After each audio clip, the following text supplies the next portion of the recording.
બોટાદમાં કાયદો વ્યવસ્થાની સ્થિતિ લથડી રહી છે। અસામાજિક તત્વોના ત્રાસ અને આતંક સામે આવી રહ્યા છે। અપહરણ હોય, લૂંટ હોય, મારામારી હોય કે દારૂ જુગારના જે ધંધા હોય તે ખુલ્લેઆમ ચાલી રહ્યા છે। આ મામલે બોટાદના ધારાસભ્ય ઉમેશ મકવાણાએ આકરા તેવર પણ અપનાવ્યા છે। મુખ્યમંત્રી ભૂપેન્દ્ર પટેલને પત્ર પણ લખ્યો છે અને બોટાદના એસપીને તેની રજૂઆત પણ કરી છે। વૈષ્ણવજન તો તેને કહીએ જે પીડ પરાઈ જાનાને રે। નમસ્કાર, આપ જોઈ રહ્યા છો નવજીવન ન્યૂઝ અને હું છું આપની સાથે તોફિક ગાંચી। બોટાદ જિલ્લો છે। આ જિલ્લામાં કાયદો વ્યવસ્થાના ધજાગરા ઉડી રહ્યા છે। અસામાજિક તત્વો જાહેરમાં અપહરણ, જીવલેણ હુમલો હોય, મારામારી હોય, હત્યા હોય, દારૂ અને જુગારના ખુલ્લેઆમ સ્ટેન્ડ હોય તેને અંજામ આપી રહ્યા છે।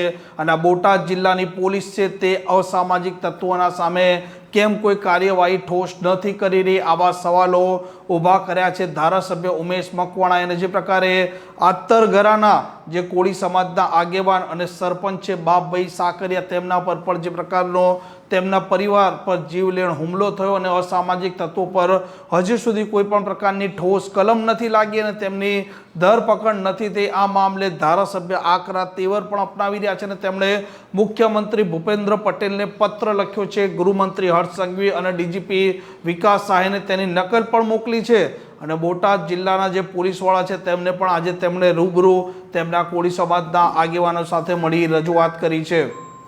વારંવાર જે છેલ્લા 1 મહિનાથી મારી પાસે જે ફરિયાદો આવી છે તેમાં ખાસ કરીને જે અસામાજિક તત્વો હોય એની કોઈ જ્ઞાતિ હોતી નથી, પણ એ ડિઝાઇન એવી છે કે એ માત્ર ને માત્ર કેમ કોળી સમાજના જ આગેવાનો ઉપર ટાર્ગેટ કરતા હોય। છેલ્લા બાપભાઈ છે એ 40 વર્ષથી સાહેબ ત્યાંના સરપંચ ધરગરાના અને કોળી સમાજના અમારા ખૂબ જ વડીલ આગેવાન બાપભાઈ ક્યારેય જિંદગીમાં તે એની ઉપર એક પણ પોલીસ ફરિયાદ નથી, કોઈ દિવસ કોઈ યાર કેસ નહીં, માથાકૂટ નહીં, બરાબર। આ અસામાજિક તત્વોએ એના ઘેરે જઈ સાહેબ એના પરિવાર ઉપર છરી વડે હુમલો કરેલો છે। એટલે પહેલી તો અમારી માંગ એ છે કે આ જે વ્યક્તિ છે એની ઉપર તમે તાત્કાલિકના ધોરણે ધરપકડ કરો અને ખાલી 324-25 ને જીવલેણ હુમલો ઘેરે જઈને કર્યો છરી વડે। 13 જેટલા ટાંકા આવ્યા છે। હું જોઈ આવ્યો છું, મયુરભાઈ જોયા, મયુરભાઈ ખોટું હોય તો કહેજો, બરાબર। બધા આગેવાનો જેટલા રહ્યા અમે જોઈને આવ્યા છે, મુકેશભાઈ જોઈને આવ્યા છે, બરાબર। ઊંડો ઘા પૈકી 1.5 ઇંચ છે, તો સૌથી પહેલા તો એમાં 307 દાખલ કરો। ત્યાર પછી મેં તમને કીધું પિન્ટુભાઈ કરીને અમારા કોળી સમાજના યુવા નેતા હતો, સિટીમાં રહેતો હતો, પહેલા એનું અપહરણ કરવામાં આવ્યું છે। અપહરણ થયા પછી તમે જોયું હશે કે એની લાશ પ્રાપ્ત થઈ, 2 દિવસ પછી એની હત્યા કરવામાં આવી।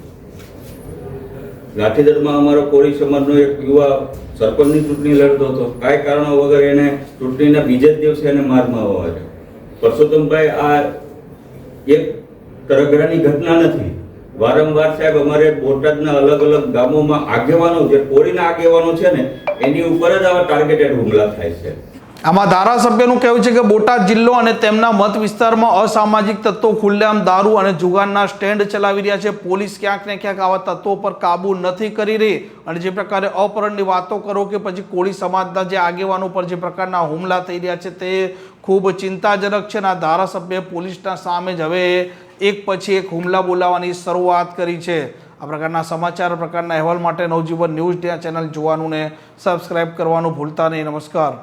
વૈષ્ણવજન તો તેને કહીએ